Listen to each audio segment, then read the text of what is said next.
I do feel like it helps people get real, get honest with themselves, and know themselves better. I when you're healing and knowing yourself, it's like it's changing the world. There's no more polarity in the world. You don't have to make someone else wrong. You don't have to be in that, hierarchy. You can just know you. You can just, because that's a full-time job. I think every knowing yourself, how you belong and how you're authentic is a full-time job. So if everybody was on that task, instead of trying to be better than the next guy or have a superficial validation, Hmm. then it would be a much, happier, more fulfilled, flowing I world. have been writing about religion and honesty for a little bit. My new book is called Honest to Goodness: Why Christianity Needs a Reality Check and How to Make It Happen. That fascinated me when I started reading more about hypnotherapy is you're able to bring people into a state where they are more relaxed and maybe, do I have this right or wrong, maybe more honest with themselves. Is that a fair characterization? Yes. Okay. Absolutely, absolutely. So honest with themselves that after a session, many like so talking to people, first we start off talking, and the last couple years it's been, very much predominantly on Zoom. But so when you talk to someone across your desk or whatever on Zoom, that's a person. That's one person, very, very in their mind about what they believe, what they who they are, the kind of structure they have around them that keeps them alive in the world. Hmm. And then you put them in the chair, and all of that is falls away. They could be the version of themselves that is 5 years old. Hmm. Easily, easily. Hmm. Because I mean, by the time someone comes to me, they're kind of sick of themselves in a way, so they're really ready to go with that. And Yes. so, yeah, I mean, it's so striking, Chris, like to see, I'm like, that's one person, this person in the chair, completely more open, honest, real, able to go there, with emotions and stuff. And like a lot of times people will come out of it, just happened yesterday where she's like, I can't believe it. Like I'm not, I never cry, or I'm not, I haven't thought about that for so long. I just didn't know that it mattered to me, Hmm. but apparently it does. Not as a negative, but as a point of insight, back up to this phrase where you were sharing that sometimes people are almost sick of themselves. Yeah. It sounds like, to some degree, life's frustrations catch up with people. Um, there may be uh, the phrase sick of themselves is really interesting because you mentioned earlier that there's this person that we all project out. And sometimes we get Yeah. tired of that person and want to Right. recreate somehow. So, how does that work to some degree? So because our pasts are our programming, right? We have these past beliefs that we incorporated and feelings and experiences that we've had, and they all create these neurological programs. And so when we're not aware, which is we're not aware a lot of the time, those programs just keep on replicating. They keep on coming forward in our life in the forms of oftentimes bad habits, and in sometimes just thoughts that we know aren't even correct. Like logically, we know that, but we just can't stop sort of going back there. Familiar feelings, because our bodies and minds have this tendency to replicate the past in order to make life the predictable, Hmm. right? And familiar. Hmm. And and yet we know there's a part awareness of it that's like, that's not working for me. And I wish I wasn't doing that. Or I wish I could just, you know, stay with myself and my best intentions and my highest self, but I just keep on falling back to this old habit or this old thought process. And it's your mind and body trying to make you a sense of familiar, this sense of familiarity. Hmm. Um, so it's Safe, helping. safe too, right? Yeah, To be exactly. safe, or at least. exactly. what people tell Well, have themselves the to illusion. say. It's an illusion of safety oftentimes. Yeah. However, it has a good side too, because if the habit is good and if the Mhm, belief is true, and mhm, it really does resonate and align with your spine and your mhm, deepest, self, then it can be very helpful to be replicating, to be mhm, projecting. Like, let's mhm, say you've developed in your life a worldview like life is abundant and I am well. Like mhm. if you've had a lot of experiences like that and that keeps replicating in your life, awesome. But there's always certain little ones like I have to work harder to prove myself. I have to fit in with other people in order to be safe. Like those kind of little pernicious habits and beliefs that can be replicating and in your life and you're like, "Ugh," Yeah. Sick of So myself. the word I've heard that describes some of what you're sharing here is rumination. When you have ruminating thoughts, you're thinking of the on the bad side of things. You're sort of inventing or repeating that thought that might be a negative thought. And in my case, I've worked through like anxiety and stuff. And so anxiety creates, you either create on your own or you perceive things as a threat and you ruminate on them. You go, oh, this is going to happen. It's happened before, and that sort of thing. Mm. How can hypnotherapy help people address that type of habit, not just with anxiety, but maybe with some other issues that you've seen?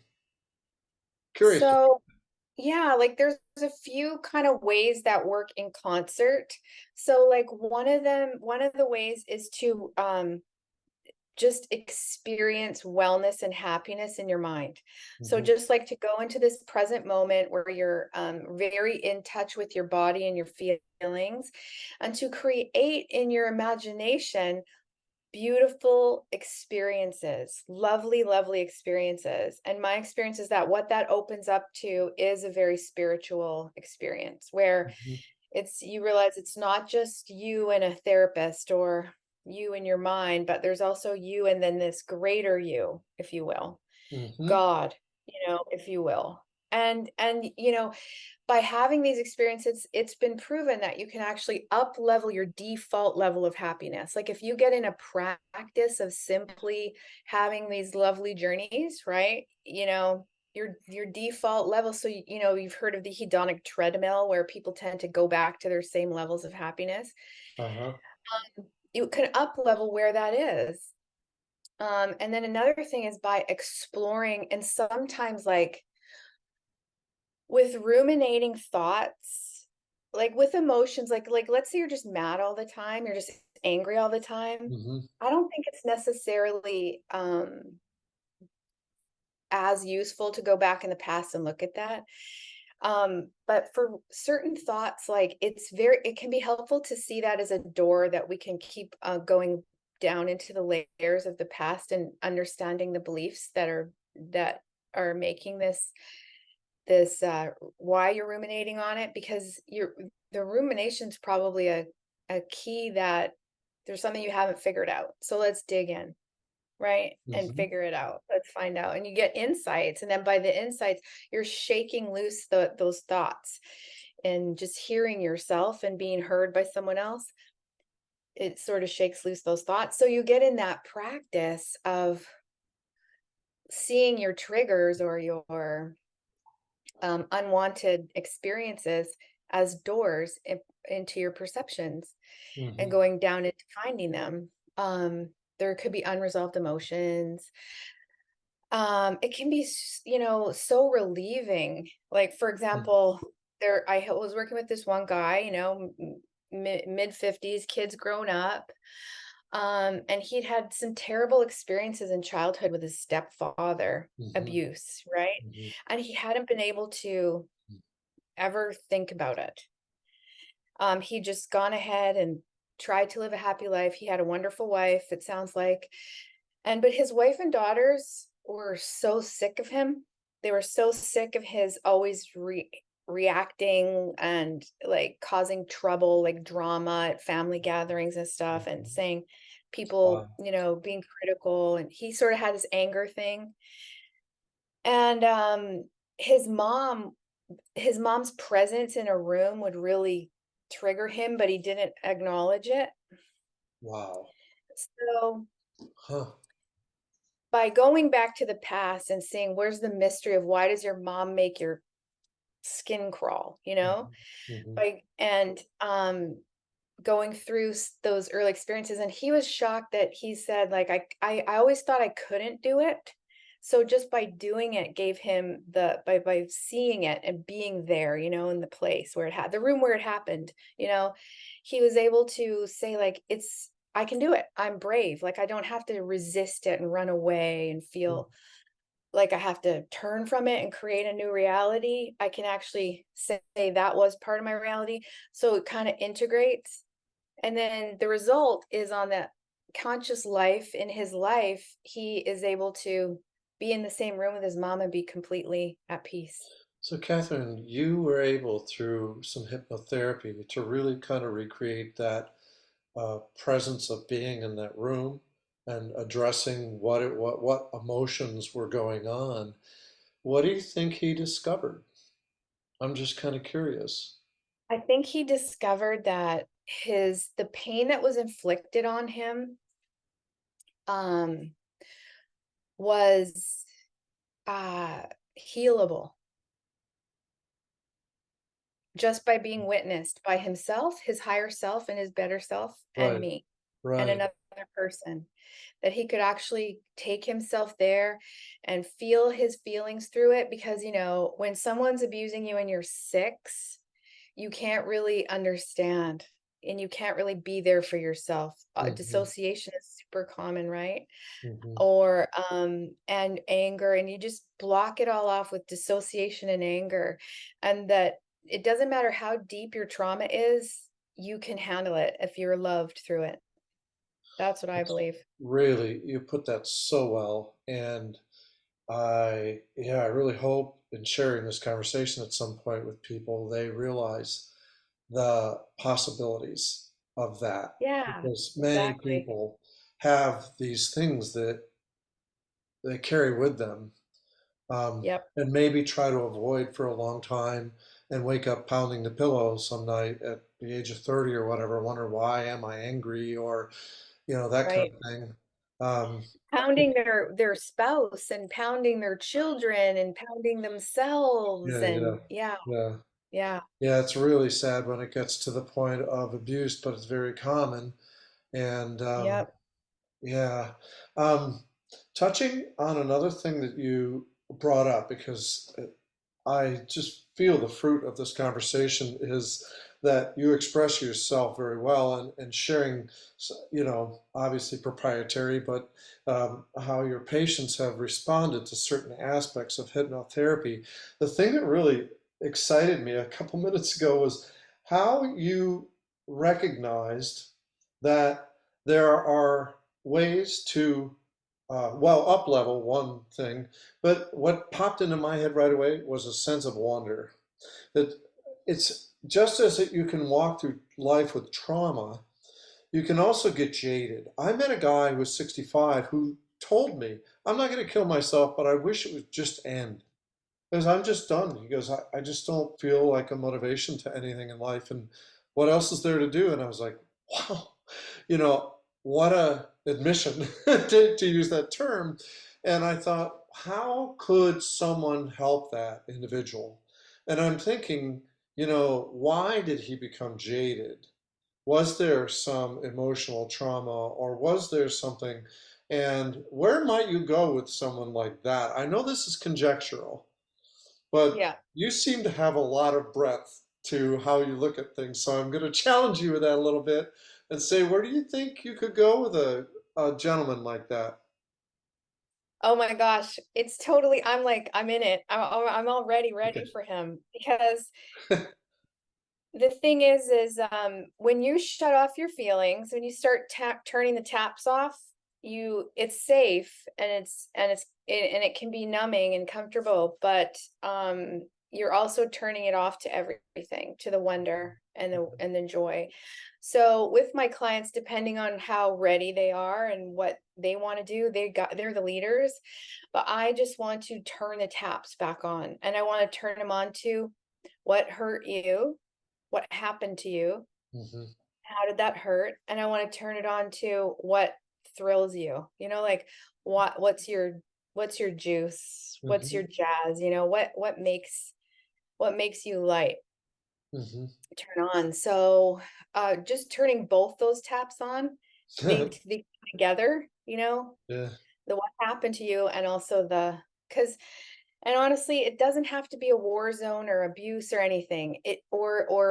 Even neglect. Like these kind of what happens to you can be, some people are, they don't survive well in harsh conditions. They just are so broken down that, like, even, and so sensitive, and that, like, even having like getting disappointed by a teacher's words, in Hmm. second grade Hmm. can Hmm. really do a lot to take that dial, turn that down like a lot, right? Right. Right.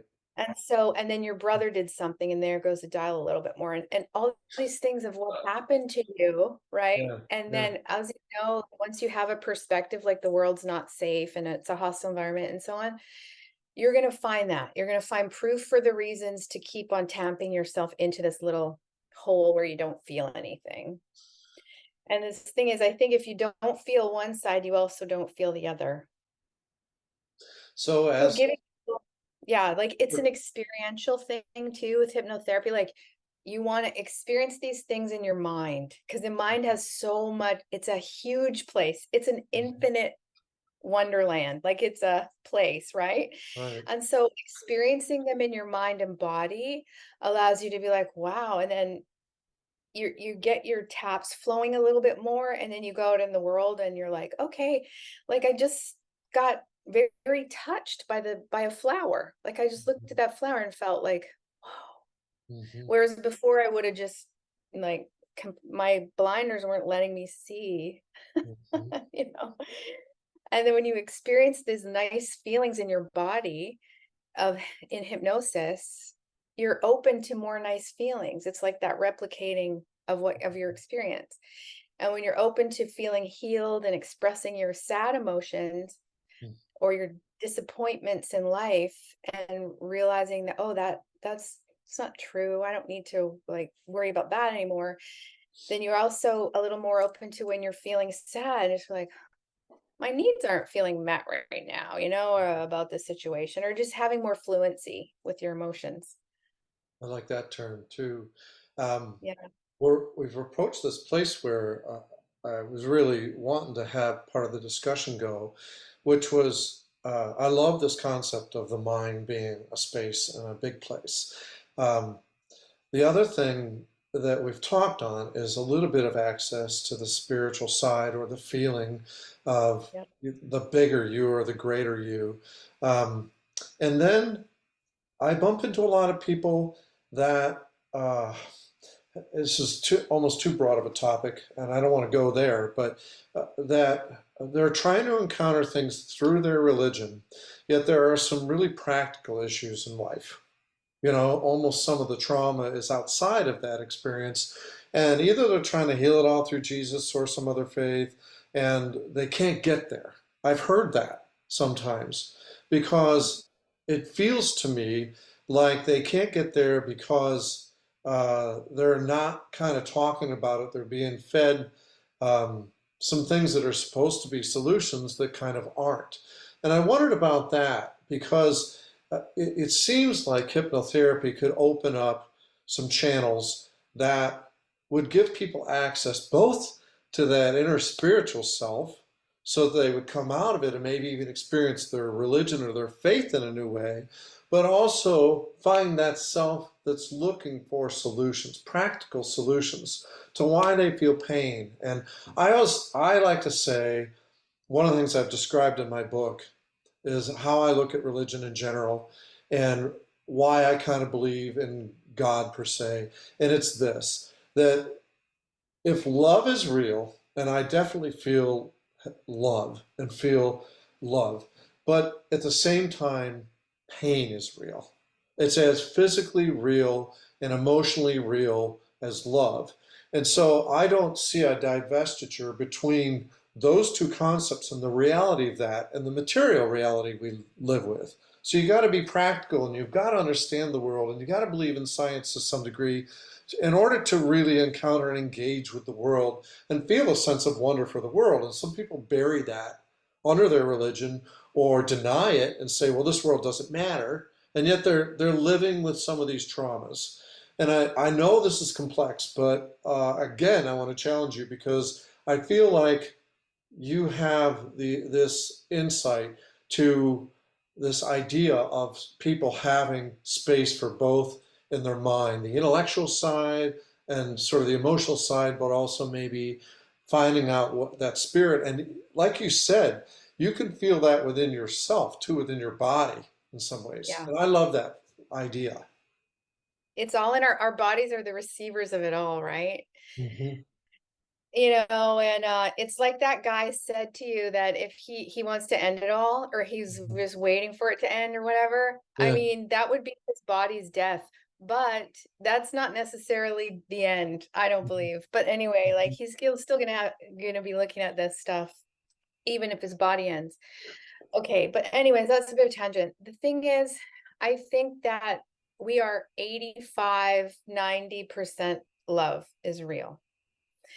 And I think the pain, although it draws a lot of attention to itself, it is not as real as love. Love is the winner by far in terms of abundance. Now, that's funny that you're asking me this right now too, is because I've had this chronic plantar fasciitis problem. Hmm. And I've been trying to spiritually, pray and figure out what's the message, because I know there is one. I just know it. And then recently, the day or two ago, someone said, why is it that you notice when the pain comes, but you never notice when the pain leaves? Uh-huh. Are you asking me? Well, it's rhetorical Right, question, because you right, know what I mean? right. Like, you do always notice when it Hmm. comes. Yes, But I want to be much more, because it's gone more than it's here. And right, I right. feel like that's a spiritual message to me, to remember that whatever percentage of the time even my heel pain is here, Hmm. is about, all the rest of it, if I'm more grateful for, oh, the pain's gone. I got to notice that when it's gone.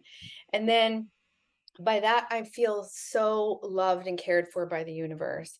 All I have to do is contemplate that we are on a rock wearing a meat skeleton, traveling at some ridiculously fast speed around the sun.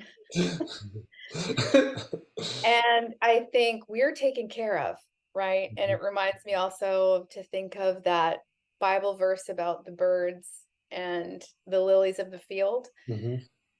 And you think they're got taken care of. What do you think?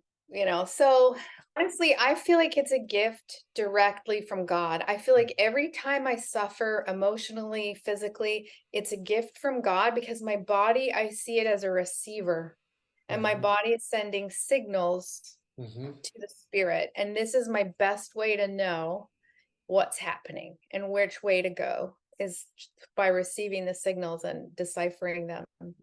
So I have a quirky, weird belief about that is that sometimes I'll like stub a toe or hit my leg on Yeah. something, and I go, Yeah. there's really kind of not any accidents. That a lot of it's Yeah. because you're not present mentally and you're Yeah. sort of feeling stressed or whatever. So it's easier to Yeah. hurt yourself and wake up that way than it is to like address that. So it's just my quirky belief, but it's No, sort of it's linked to what you're true. saying. I think it's not just yours. I mean it's a kind of whole philosophy in Buddhism about suffering is the answer. Like, your suffering will give you the has all the answers in it. I hadn't heard that, but as a longtime runner, I believe that. Yeah. Yeah. So the first thing, which may sound simple, but I think it's important to say, is the willingness. Like, a person who wants to Hmm. can be in hypnotherapy. Anyone who wants to be in hypnosis can be in hypnosis. And if they can communicate with me, if they speak my Hmm. language.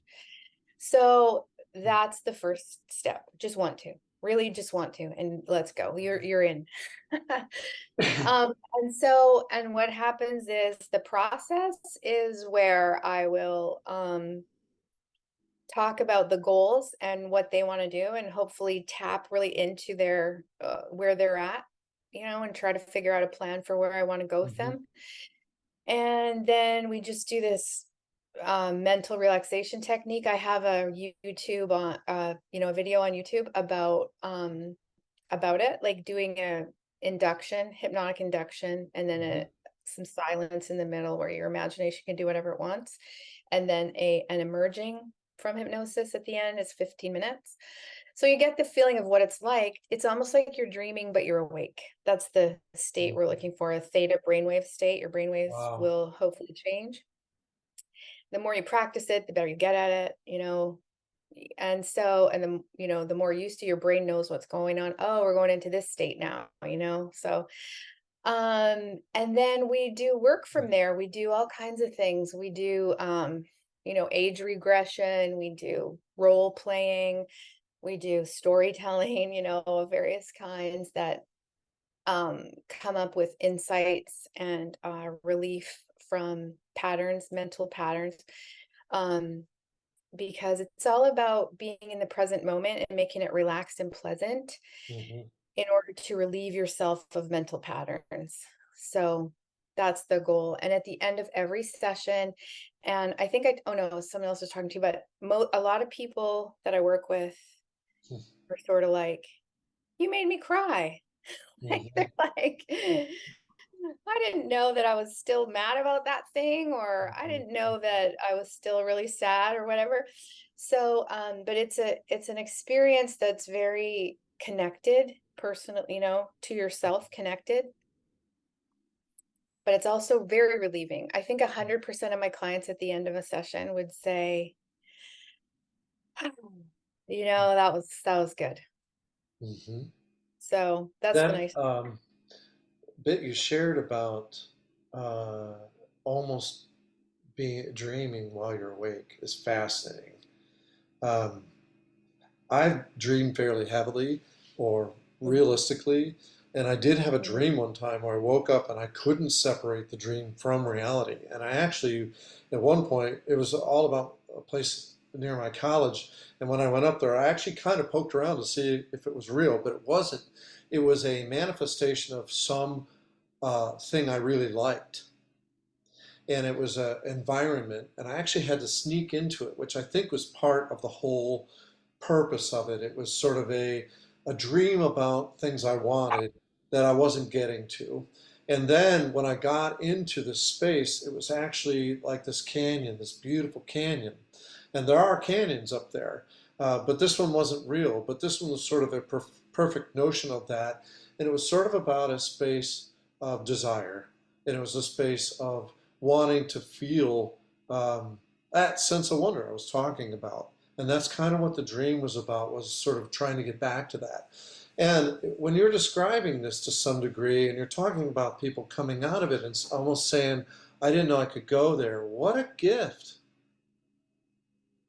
That's really, Absolutely. that, Yeah. So a funny thing, I know, I feel like you're going to resonate with this because you like about your mind being a whole yeah, world, yeah. and experiencing that world beyond what we get told, after about the age of 6, as you go to school, you bring your pencils, you wear proper clothes, blah, blah, blah, blah, blah. Like all the requirements, like beyond trying to fit into this world, there's another world, there's a whole world that exists in our imagination. It's very real. Hmm. So there's this as an English literature student, when I was in college a long time ago, Hmm. I was reading John Milton, Paradise Lost, and there's a line in it that is, the mind is its own place, and in itself can make a hell of heaven and a heaven of hell. Mm. Wow, that's great. And it was like that, and this is like, I know everybody has a blueprint to their life. I feel, and there's a reason why certain things capture your attention. And Mhm. that line for me, like, it just pulled off of the page and stuck with me for. I'm with And you. And I want to get it on my wall actually of my office now, but Mhm. because it is its own place and it can make a hell of heaven and a heaven of hell. And think about how long ago that was written, and it's Yeah. still maybe more pertinent than ever, given where we are with certain, like Yeah. you said, with the multiverse recognition and then virtual reality. My favorite line that I pulled out of my freshman studies Paideia class was from a book called Ambiguous Adventure by an Uh-huh. African writer named Sheikh Hamidou Kane. And he is expatriated to France and he feels completely disconnected from his life. And he literally, at one point, if I recall correctly, even bends down to touch the ground. But ultimately realizes that his internal experience is just as valid as the external experience. And he Right. says, the purity of the moment is made from the absence of time. In other words, when you're doing something you love or that means something to you, time evaporates Yeah. or it expands. And when I'm doing things that I love, like I'm painting or writing, it's so true. Time sort of expands. And this is another reason I was really interested in this topic Yeah. of what you Right. do, because it's almost like time out of mind for people.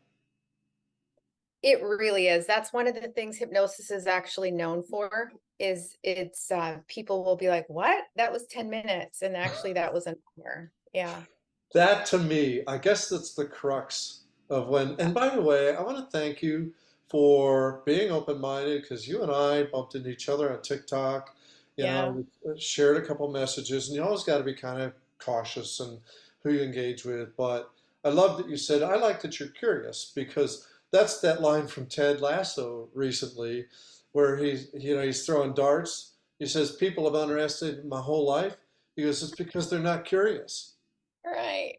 And then he Right. goes, thump, you know, and that, Oh, see, I just got goosebumps, but that so really, did I. So did I. It's I so love it. good. Like having people underestimate you can really be such a superpower, honestly. Like in that Mhm, scene of the darts, and mhm, he wasn't curious. Like I used to have a friend, and she actually passed away really early, but she was a corporate lawyer and she was very pretty. She was tiny and gorgeous mhm, and boppy. mhm. And she was the smartest person I ever have known, to be honest, like wise and so smart. And one time, like I went um uh car shopping with her, and the way the guys were treating her was so interesting. I just stood back and I'm like, they have no idea who they're dealing with. Like they think they're dealing with such a dummy. And she's like so smart. A lot of people are just there's kind of some bottom line things about being able to accept yourself for who you are and Mhm, accept all of yourself, like that whole picture. Like if you feel like you're in a certain environment that's so restrictive, mhm, like a corporate mhm. environment or like the medical establishment, which is like so hierarchical. Yes, it is. And And let's hear it for right, nurses, by the way, right? Yay for yeah. nurses. Absolutely, Yeah, absolutely. Wow. They're, such cycle breakers, really. right. So, and all the people in that world, um, even the, doctors and the people who are running the show, it can be, very constricting, Right, like right. locked down. There's so much, level of like you have to do a certain thing in order to survive basically Mhm, there. mhm. So it can be very restrictive. And even though it seems like they might be living high on the hog or whatever, I don't think that's true. They feel inside very limited and restrained and stuff. So there's that fitting in piece that people come to. And then if they don't have a level of belonging, so being in one of those structures, it can give you like a corporate structure it can give you the sense of belonging because you know your purpose, you go about it, right? So you sort of feel like you belong to a whole. But there's a one other piece of mental health, which is authenticity, which doesn't always get met. in those environments. In fact, those environments don't want it. It's like, if you are sad, if you are mad, you better get your shit together and take it out. And then they go home and there's nowhere at home for them to take it out. So like that authenticity with your feelings, and also so that's part of it, is just feeling your feelings, which it's not a just thing, but learning how to sometimes. Right. Another big piece, Chris, of authenticity that people come to me for is that we find a way to get it is creativity. So discovering, do you like to tell stories? Do you like to paint pictures? Do you like to cook beautiful meals? Mhm. Sculpture. There's so many different visual and performing and art, all the Mhm. arts in this world, to make a garden, whatever. What's your way? And then being able to do that helps to loosen up this whatever it is that's clamping you down and making you feel anxiety or depression or whatever. Um, those things too. Uh, Can I Getting can I back to share and that. respond to something you just said about the authenticity? My son, Yeah. uh, we lost his mom 10 years ago to cancer, and he went Oh, through a lot, as did my yeah. daughter. And he ultimately um, has gone through sobriety and some other things. But he went through an authenticity weekend, and when he called me that weekend, it was uh, an epiphany to, one, sort of be called to authenticity by someone else, saying, I'm going to be authentic with you and I need you to be authentic with me. It's a huge commitment because it's really hard. And the way you shared this fact that in so many social and work situations, one, like you said, you're not allowed to be authentic, and then you often don't get back authenticity, and you wind up existing in this netherworld that we talked about earlier. It should be 80% love, and if the things were to lead with love in the workplace, in a way, you know things would be a lot better. But instead, there's all the politics and all of that and authenticity. I have not ever heard it put that quite that way that you did, Catherine. This idea that authenticity affects people so greatly in the workplace. I think that's an enormous gift to people who ultimately hear this, because that, I think, is the most lost feeling people have. Yeah, they may have workplace friends, and I've seen that as a salvation of Yeah. sorts. You Right. talk about salvation in this life, many times it's friends, and Absolutely. I view that like the kingdom of Yeah. God in action. Me too. I actually think it's poorly understood. These people talk about the kingdom of God. Well, if you follow the teachings of Jesus, it's exactly what it says, and it's not the rules and laws and the projection onto other people that is the kingdom of God. It's the opposite. It's the Right. love and the thing. Um, so then and I wanted to bring up, I want to get to the creativity aspect with you again, but there's Okay. another term that I'd like to bring up because I learn, listening to you and learning how you view things is so enriching. And it's the term Oh, character. good. Yeah. The term character. So in the book I wrote Right. called The Right Kind of Pride, I talk about the value of vulnerability in terms of, one, being authentic. And if you're in a caregiving situation, either as the recipient or as the caregiver, then authenticity plays a huge role. But what Yeah. authenticity also impacts is when you're dealing with someone's character. I go after this when I give talks. What is character, right? It's the manifestation of your values and whatever. But here's something I throw out to people.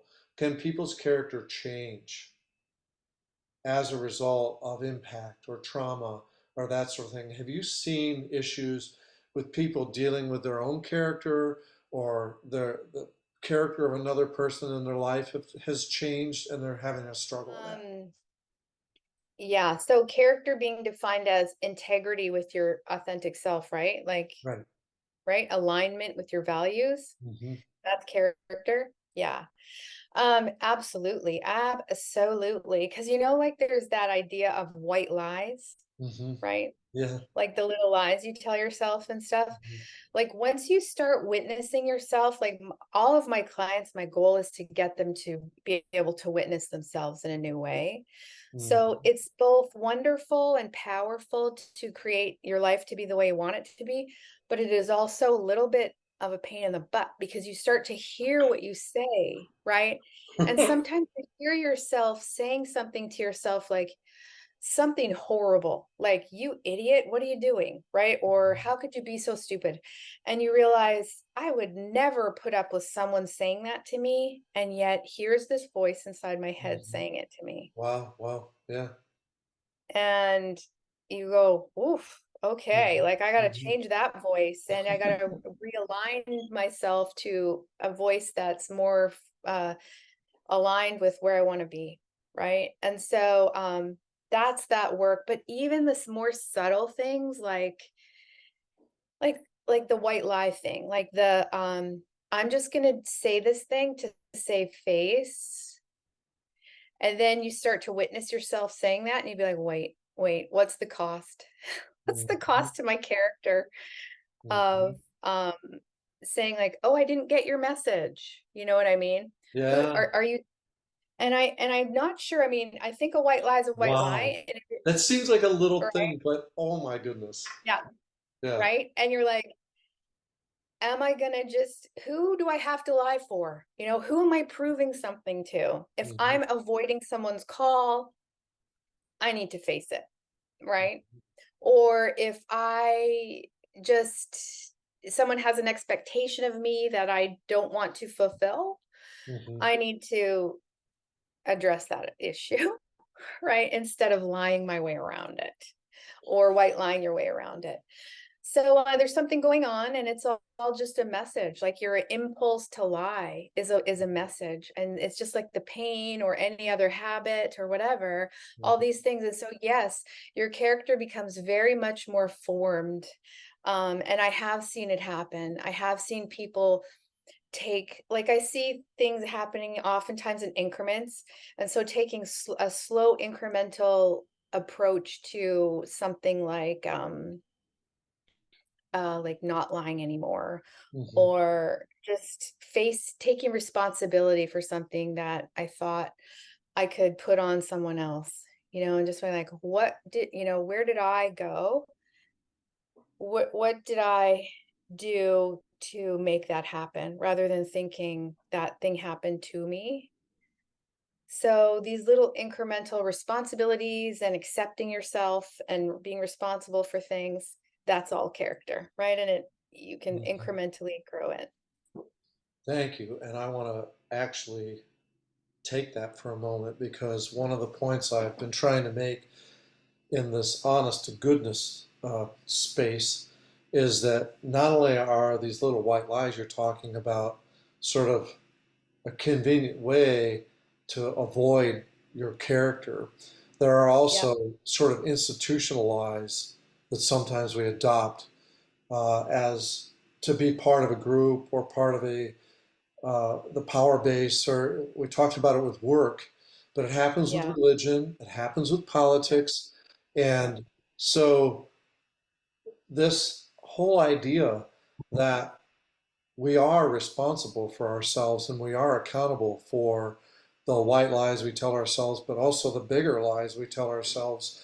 And ultimately, it takes challenging yourself to be honest and be authentic about what you're espousing and what you're embracing. Mark Twain has a couple of great quotes. He goes, in religion and politics, most people's opinions are gotten secondhand and unexamined. So if you're passing along an opinion that you know kind of isn't really true, but because other people are saying it, it's manifesting that untruth. Yeah. And if that becomes a habit in our lives, it happens in a lot of different places. And I think it even gets to the point where then, of course, you go into this realm of confirmation bias. So then you go looking for the sources and that can happen in relationships too, but you go looking for the sources that are saying what you either have been taught to believe or you've come to believe, or it's easier to believe, or whatever. I actually look at it within religion. I look at, I've studied the Bible really intensely, and I've read it through back and forth. And I've also studied science. And I see the core of Scripture all has this organic symbolism to it. And that it's sort of the bridge between Scripture and science, because every important symbol in the Bible is based on something from nature. And Jesus taught using parables. And he used parables because he knew that he couldn't tell people straight. He had to give them examples from real life so that they could internalize that and come to understand it from their own experience. And that was, his disciples thought he was being dishonest. And he said, no, you don't get it. This is how I'm honest with them. I'm honest with you in a different way, because to you has been given the gift of this, but to them, they need to hear it from the symbolic way because it relates to them. So Yeah. that, but the problem is that within religion, and even the people that Jesus encountered, he was challenging them to be honest. He was challenging them to say, these laws that you made and these laws you're making everybody follow, they don't bring you closer to God. But what they do is sort of give you guys control, and you're just not being honest about that.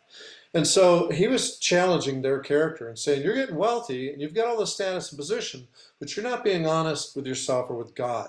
And so today, in this day and age, we now have people not only grab this legalistic side of religion and project it on the world, they find political allies that are doing this. And so that's how this whole psychological thing is interesting to me, and why this has been so enlightening, because you've shed light on how, on the positive side, we can get to places where our mind is open, where our mind accepts truth, where our mind embraces imagination, where our mind gets the purpose of creativity. Like there's all these positives, and that's the first thing I noticed in how you're talking about it, that you gravitate toward that. How are we going to get you to that space? Yes, there may be these issues, and yes, there may be pain, that 15% of pain or whatever that's interfering. How can we get you there? And that's why I was so interested in hypnotherapy as a tool, because I'm thinking, the world almost needs to be, I call it a reality check on my book, right? Christianity needs a reality Right. check. I was Right. almost going to use the term intervention. Now that's a brusque way. That's like sort of the opposite of hypnotherapy. Like you're going in there and you're shaking people up and you're telling them, you're really screwing up here, and everybody here knows it, right? So what are Okay. you going to do So about it? yeah. So it's interesting that you say the opposite, because the first thing I said about hypnotherapy is you have to want it. And I Right. think that's the main thing, is to want it. Like, Mhm. so I guess interventions seem good if somebody really doesn't know that they're a Yeah. terrible addict and Yeah. doing horrible things to the world and Mhm. themselves. Like, but do they really not know? Like, it's going to drive their shame deeper. I don't know. I mean, will they feel the love? Hopefully. So I guess if it can be done well, then you can just have a scenario of love for an intervention. But like, yeah, I don't think anyone's ever going to change. No one has ever changed. Alec Baldwin said it well when he said, I tried to quit drinking for my first wife. I tried to quit drinking for my second wife. I tried to quit drinking for my children. And nothing ever worked until I decided I needed to. Like it Mhm. was for me, right? Mhm. And I've heard a lot of alcoholics say that there's no one they could ever imagine loving more than their child, right? It's a love beyond anything they could ever experience in this world, but they still couldn't get sober for that child. Mhm. So it's not love. It's not love for someone else that gets you sober. It's love for yourself. Mhm. Holy cow. Yeah. That was just really eloquent. And again, I got some goosebumps. Okay. So, Good. oh my gosh. I just, I, I hope you've enjoyed this, because Yes, it's it's been opened wonderful. my And mind you know up. that question, yeah, me too, Chris. And you know that question you just asked about how will we get there? How will we get there into the love? And that Mhm. and it also ties into what you were talking about. Jesus is like, he said he talked in parables, but he also talked in questions. Right. And we don't have answers, but it's so much more important to have questions. The Hmm. examination, like Mark Twain talked about, examine life, like Einstein talked about, like examine with questions, keep questioning. How do you get there?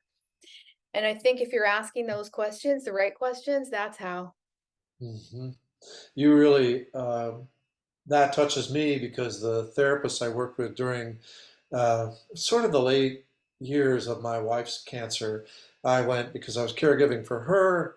I was caregiving for my Yeah, father with a stroke, and there was so much going on. I just couldn't handle it anymore. And I went, and it was through Living Well Cancer Resource Center. It was a younger therapist, and I think I shared with you at one point. It may be a standard line that therapists ask, but for me in the moment, it was so important. She goes, "Well, because I had conflicts with my dad that were interrupting our ability. He had no ability to talk, he had apraxia and aphasia.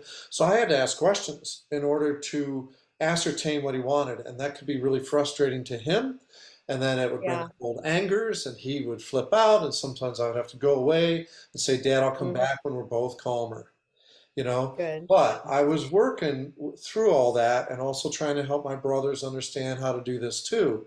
But the therapist asked me, you seem really good at forgiving others. How are you at forgiving yourself? And some of the things you've shared today, I feel like touch on that. The being Yes, ready to forgive absolutely. yourself Big is time. Big such time. a Big. big step, and it's I so, work on, yeah, I do work on forgiveness with every single one of my clients, every single one. uh-huh. Some are some are like all about it and full on. Some are like, well, I'll just take a little step. Some I got an email from a guy the other day who said I mentioned forgiveness to his about his super abusive parents, and that he was in the foster care system, and he just assumed he would never forgive them. They're just drug addicts. And then he told me that by introducing even the idea of forgiveness, he started doing a lot of work around it and personal self-hypnosis after he worked with me. And then a year later, his biological mom passed away, and he was able to feel at peace. So he was telling me, emailing me, that by introducing even the idea of forgiveness, which he had, Mhm. dismissed as a possibility, it gave him this peace that he now had. So that's beautiful. Yeah, so it doesn't mean, so because some people are afraid of forgiveness because they've been so hurt. So Mhm. it doesn't mean that you have to have a relationship or anything. It doesn't mean you even have to see the person, but it's just the idea can give you so much peace. Just open up a little bit. How can I forgive myself, or can I forgive? Just gives you that increment that can give you so much peace. So But yeah. I mean, I've been guilty of this, but a lot of people hold on to their anger in place of forgiveness because it's sort of their feeling of power. Feels And powerful. yeah, but and then haven't you heard it said so many times though that that actually takes your power away because then that other person that Absolutely. you despise has control over you even though you don't want them to. And I've Yeah. seen It that. shows you it shows you how deceptive our minds can be, right? And how, especially the idea of power. It's like, come and get the power, be angry. And you can use anger for power. It can be used for power, but when it sits there as resentment and a lack of forgiveness, it takes your power. Yeah. I, Yeah. well, can I say thank you for your time today? And I would like to sort of give you the last moments to sort of describe, if there's anything else that you didn't get to share, anything that you think people might want to know about the benefits of hypnosis. I know that's a sort of a general question. We've dealt with some real specifics here, but Mhm. is there, because I read up on it on the internet, and it's sort of coming into, in a way, it's sort of coming into a better vogue. It's like being better accepted in the psychotherapy world and the medical world, which is opening its mind up in some ways. Maybe share about that. Okay, so I will, but right before I do that, I just want to say, because said you challenged me a couple times, and I want to challenge you because I think you're ready. Okay. Not everybody is ready for this question, but I think you are. If you were to ask the question, about every single thing you experience, about every single relationship, every single interaction, feeling in your body, everything you experience, right? If you were to ask the question of that experience, why did I choose this? Um, you get a different perspective on it. Imagine that you have chosen it. And even if you can't believe you chose it, just imagine that you did. And if you chose it, how would it be different? So it's kind of that's my sort of one of my radical responsibility sort of messages that I feel like I'm here to give. And the other thing I would say generally about hypnotherapy is it is taking off in a big way. People are finding immense relief. So many of us hypnotherapists have the comment, I've tried everything else and it didn't work, right? Mhm. There's an effectiveness to this. It gives you results, like the work part. And so people love it for that. And also I do feel like it helps people get real, get honest with themselves, and know themselves better. That's the thing. And I, when you're healing and knowing yourself, it's like it's changing the world. There's no more polarity in the world. You don't have to make someone else wrong. You don't have to be in that, hierarchy. You can just know you. You can just, because that's a full-time job. I think every knowing yourself, how you belong and how you're authentic is a full-time job. So if everybody was on that task, instead of trying to be better than the next guy or have a superficial validation, Mhm. then it would be a much, happier, more fulfilled, flowing world, happy world. And it's an abundant world filled with love. Mhm. And we just need to look at it. Like you started the call off saying, like the thing about I wish I was dumb enough to understand, right? Just like Dumb just enough yeah, to know what's good for you is what yeah. it was. Yeah, that's what. Dumb enough to know what's good for you because you just feel it. You just feel it, right? Mhm. You don't have to make it complicated and full of all these illusions around proving you're good enough and you already are and that kind of stuff. Mhm. Proving you're lovable because you already are lovable. Mhm.